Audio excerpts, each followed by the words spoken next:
Hello everyone and welcome to another video on the channel. Today's video is going to be continuing my Battle of the Directors series. This will be like the third one I've done now.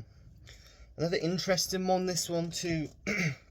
Very prolific directors, both of which have their very unique style. They very rarely, if at all, miss on a film, which makes this decision harder for me. And I've just done some of the best films of the sort of the last 30 years. And those directors in question are David Fincher and Christopher Nolan. So yeah, without further ado, I'll get started. I'll do the Fincher films first, and then I'll do the Nolan films. I haven't got all of them, so I'm not going to show all of them. For example, for Fincher, I don't own The Game. I do have Panic Room on DVD, but I didn't want to bother getting out of its case as well. And obviously I don't have his latest two Netflix films because they don't have physical media releases. And with Nolan, I've not got Following, and I haven't seen that. That's the only one I've not seen. And I also don't have Insomnia, which I would like to get because I do like that one. But I think I've got all of his other films.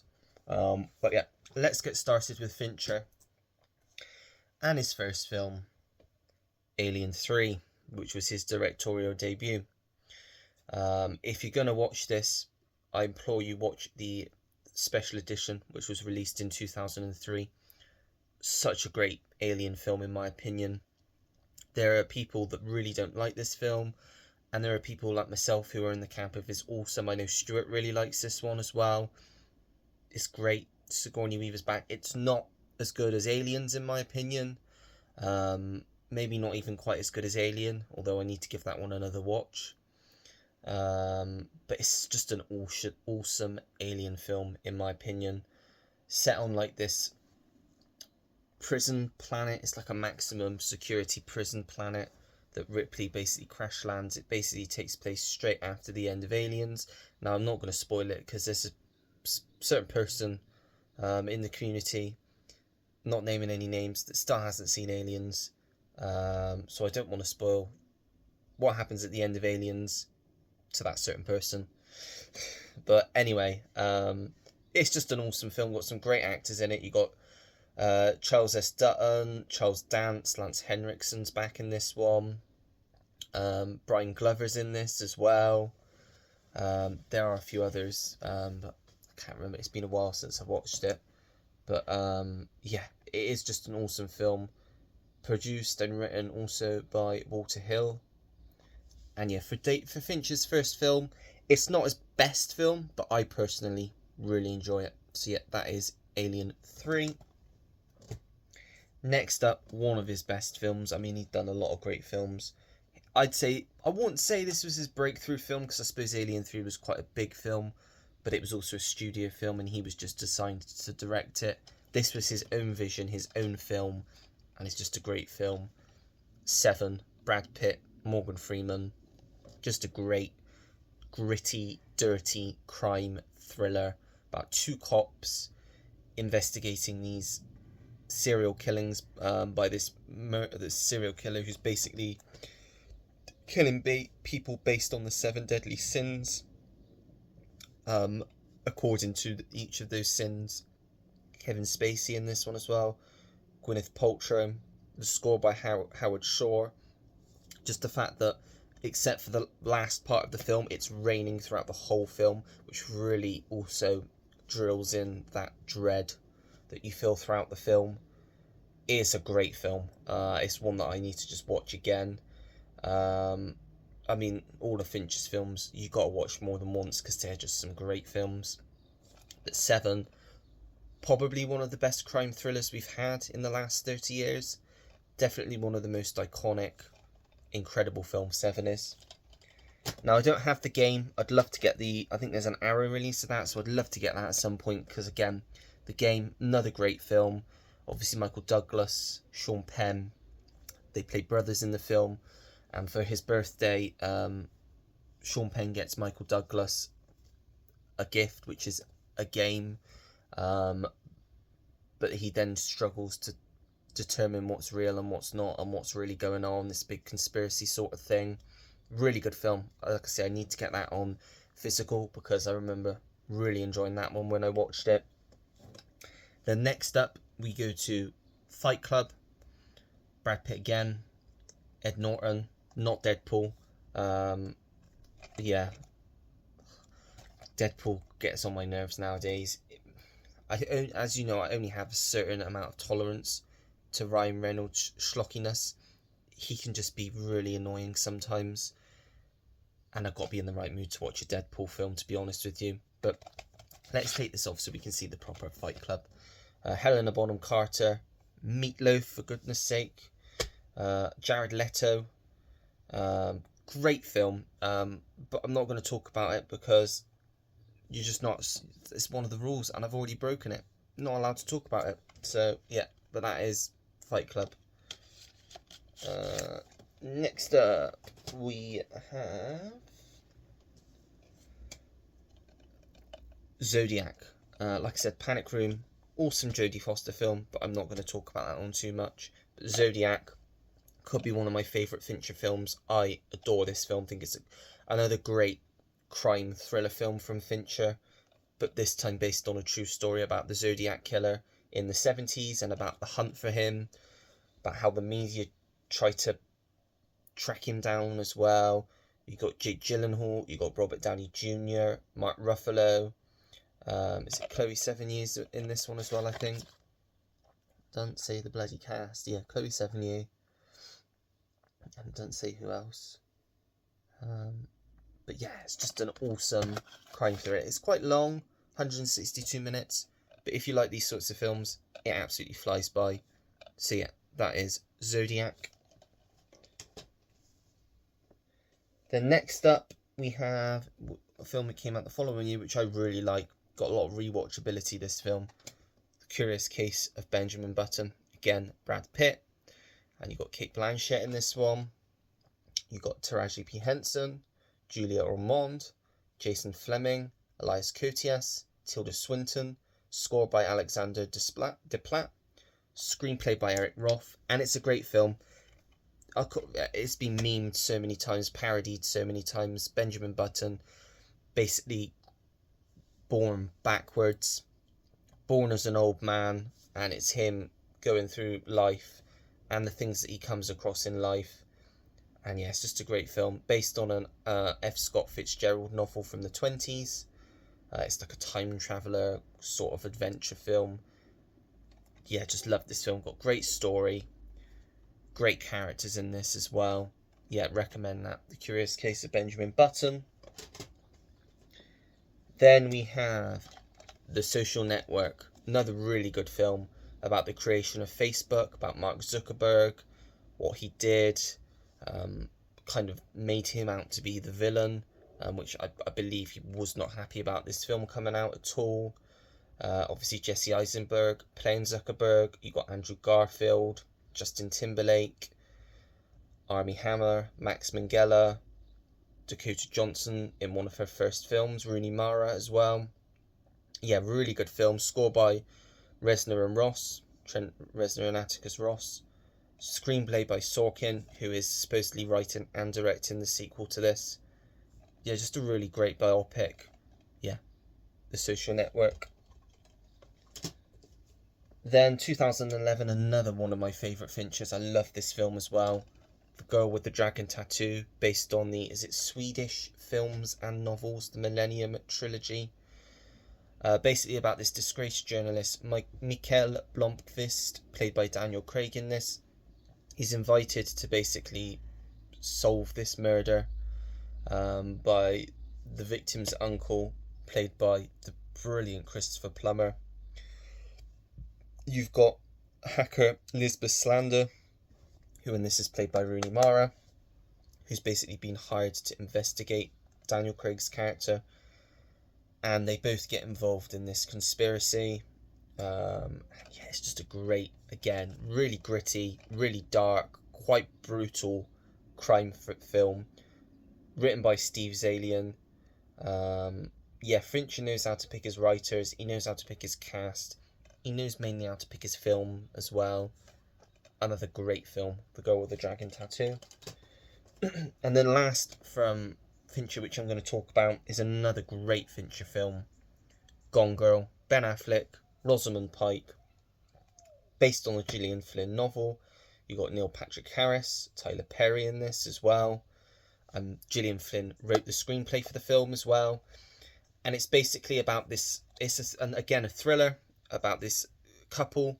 One day the wife goes missing out of the blue, and the media and the police think that the husband, Ben Affleck, did something to her.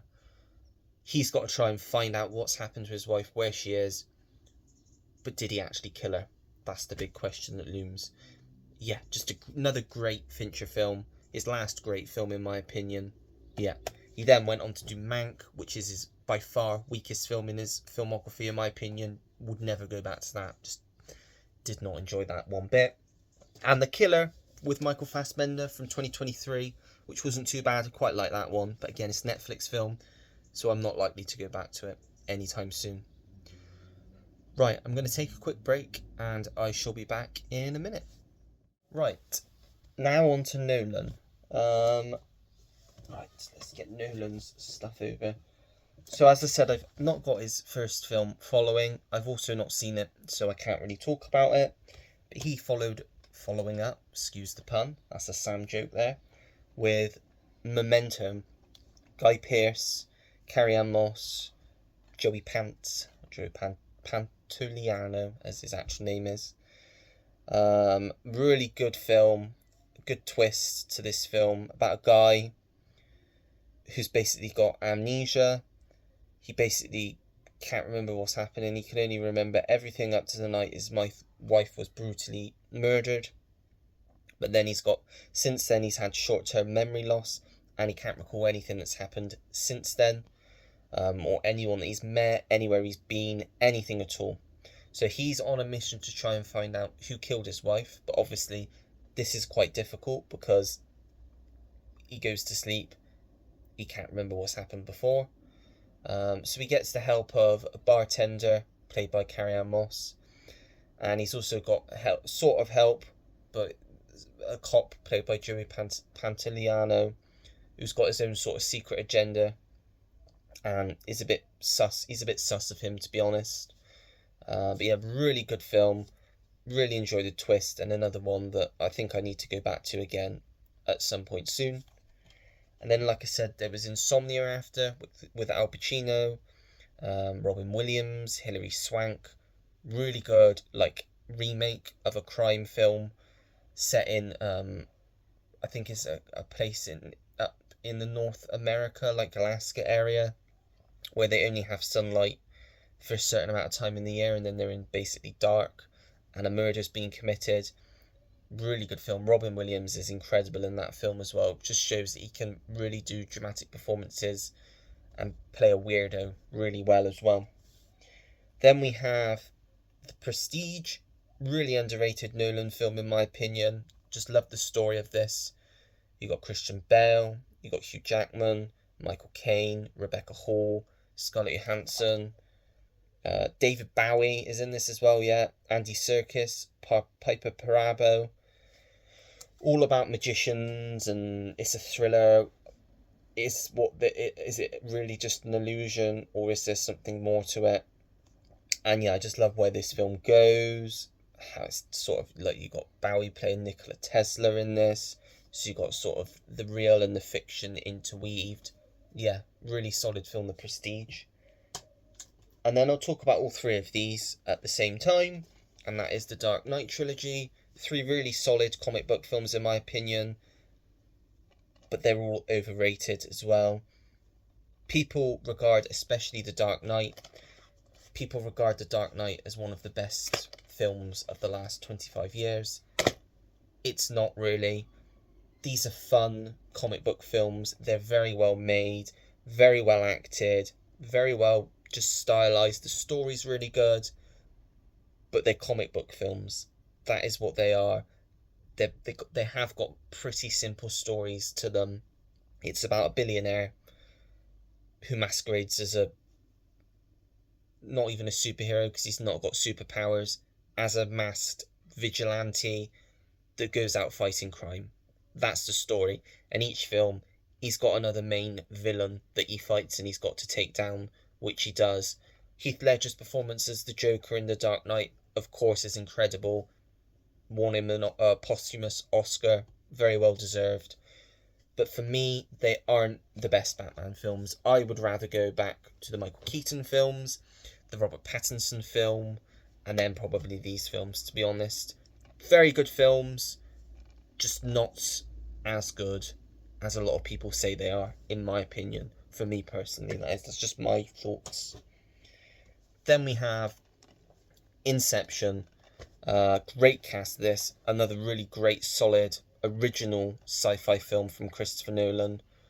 I mean, you got DiCaprio, Ken Watanabe, Joseph Gordon-Levitt, Marion Cotillard, Ellen Page, or Elliot Page now, Tom Hardy, Cillian Murphy, Tom Berenger, and Michael Caine. And it's about a dream within a dream within a dream. Do they really know if they're in a dream? How do they get out of the dream?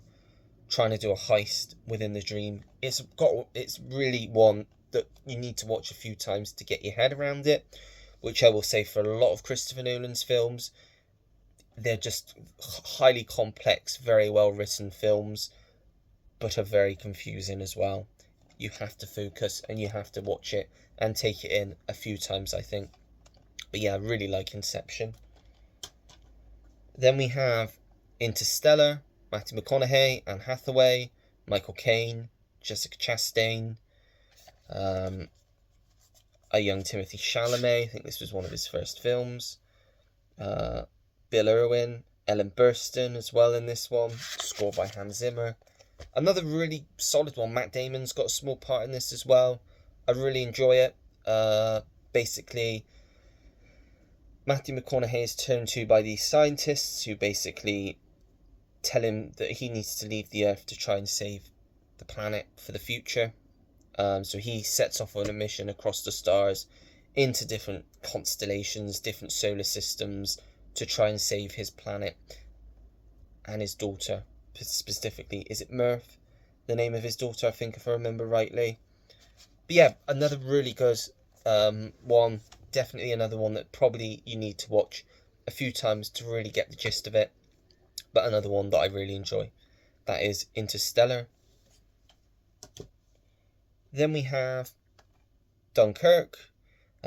Christopher Nolan's take on Dunkirk, which was previously made into a film in the 50s. I believe it was it John Mills in that one? I think Royal no. But yeah, this was good. Not his best, but it had some great stuff in this. If you like a good war film, it's a good war film. If you're more interested to know more about Dunkirk, this will tell you more about Dunkirk. You've got Fionn Whitehead, Harry Styles, Jack Lowden, Aneurin Barnard, James Darcy, Barry Keoghan, Kenneth Branagh, Cillian Murphy, Mark Rylance, Tom Hardy. So another really great cast, a lot of people he's worked with before. And yeah, solid, decent war film. Then we have Tenet, which is probably considered his weakest film. I don't mind this film. It's good. I've seen it a few times. It's another one. You gotta watch it a few times. This is a bit too over convoluted. He tried too hard. It was too ambitious, I think. Too confusing. Too much going on. But I like what he was trying to do with this. I like the actors that he chose for this film. John David Washington and Robert Pattinson. Michael Caine's got a small role in the film. You got Kenneth Branagh as the villain. I think he's a really good villain in this. Elizabeth Debicki, she's really good as well. And yeah, probably is his weakest film, but it's still a fun, watchable film in my opinion. And then his most recent film, Oppenheimer, which I wasn't huge on. This one, unfortunately, does not have a lot of rewatchability. I've seen this twice. I probably won't watch this again for quite a while now. It's very long. It shoves a lot of stuff at you because it's a biopic. It's interesting, but it's just not a biopic that I would go back to all that much. Obviously, it won both Cillian Murphy and Robert Downey Jr. their first Oscars. Got Emily Blunt, Matt Damon, Florence Pugh, Josh Hartnett, Casey Affleck, Rami Malek, Kenneth Branagh, on a lot more people in this film. And yeah, it's not a bad film at all. But again, not my favourite Nolan film. And then we've obviously got The Odyssey coming out next year. So those are Fincher and Nolan films. Where do you think I'm going to lie with this? Well, it's another hard decision because I think they both have very strong filmographies, very diverse. They usually hit the nail on the head when they try something original. But for me, just ever so little more, I'm going to go with Fincher. Just because of the films I've shown, I love all of them. I go back to all of them.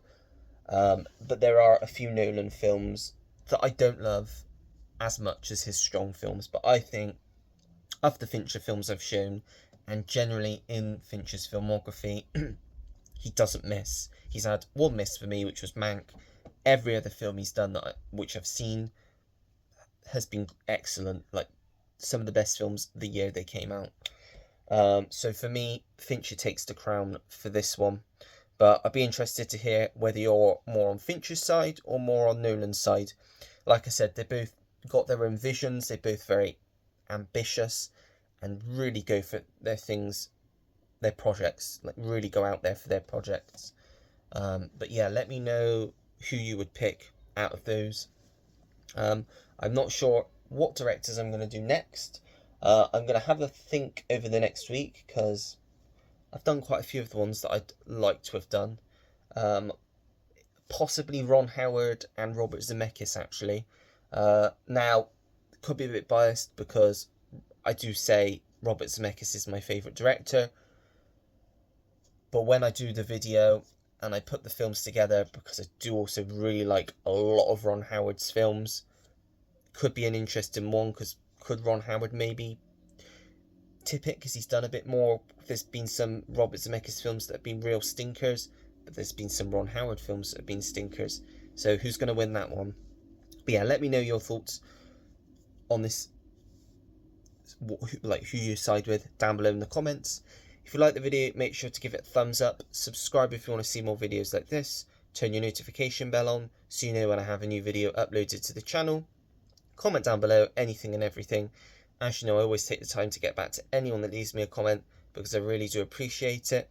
And that is it. So until next time, everyone, take care. Goodbye.